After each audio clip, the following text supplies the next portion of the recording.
It's good to have Paul Salinas from SuperSplitting Lawyers. Nice to meet you, Paul. Nice to meet you. So look, your job at SPAA is to talk about splitting super funds when a marriage or a partnership dissolves, isn't it? That's right, yeah. So what we do is we specialise in advising lawyers, but also financial planners and accountants and their advisors or trustees of self-managed funds, how to actually split the superannuation when the marriage is broken apart. So you're not actually dealing with the couples, with the... Occasionally we do, but normally we don't. Normally we just deal directly with their professional advisors. All right, so that's I suppose good in a way for you because it's not dealing with the highly emotional and emotive aspect of a splitting, are you? That's right. That would be would it be harder, or? It tends to be because you tend to get the waters get muddied.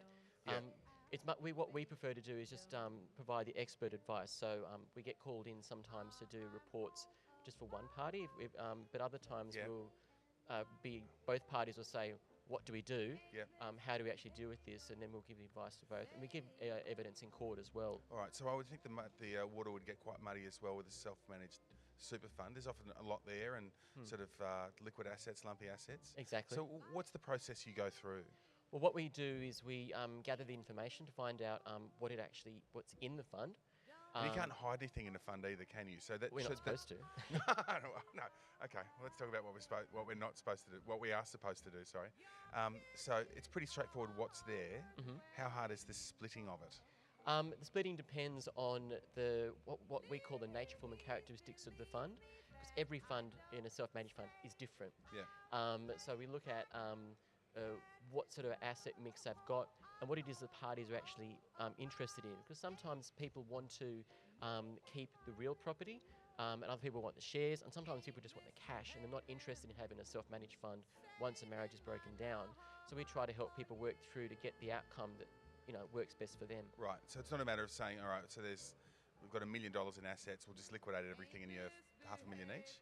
Or can it be that simple? Oh, you could do that, but it's not always that easy, and it's not always a good idea, because you might be, if you're doing that, you might be breaking term deposits. If you've got real property, it may not be the best time to actually sell the real property. Limited recourse borrowing arrangements, that causes a huge amount of problems.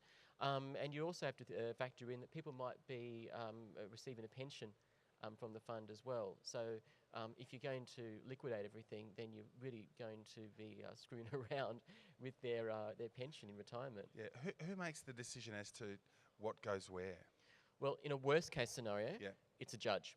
Okay, that's like using a mallet to solve a problem, a sledgehammer. The better way of dealing with it is to use, is have the parties come to an agreement between them, because that way they're able to be quite clever and work out a solution which they could both live with effectively. Okay, and is part of your job at SuperSplitting to advise, along that path?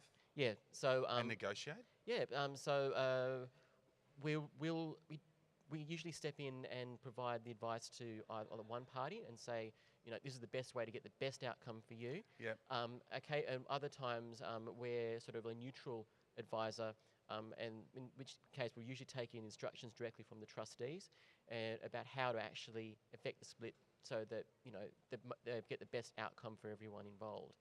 And we help the parties draft the orders or agreement, because that's often the part where people get confused and they find themselves into difficulty because they haven't actually drafted the actual documents to effect it appropriately. And given that I think it's almost 50% of marriages don't survive, you'd be quite busy.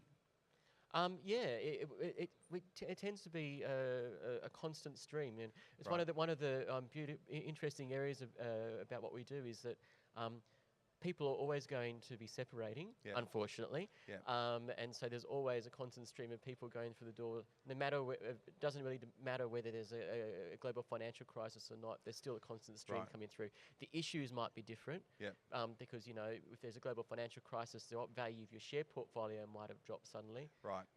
And that would affect things as well, wouldn't it? Exactly. You might have someone wanting to stay in, and the other one going, I just want to.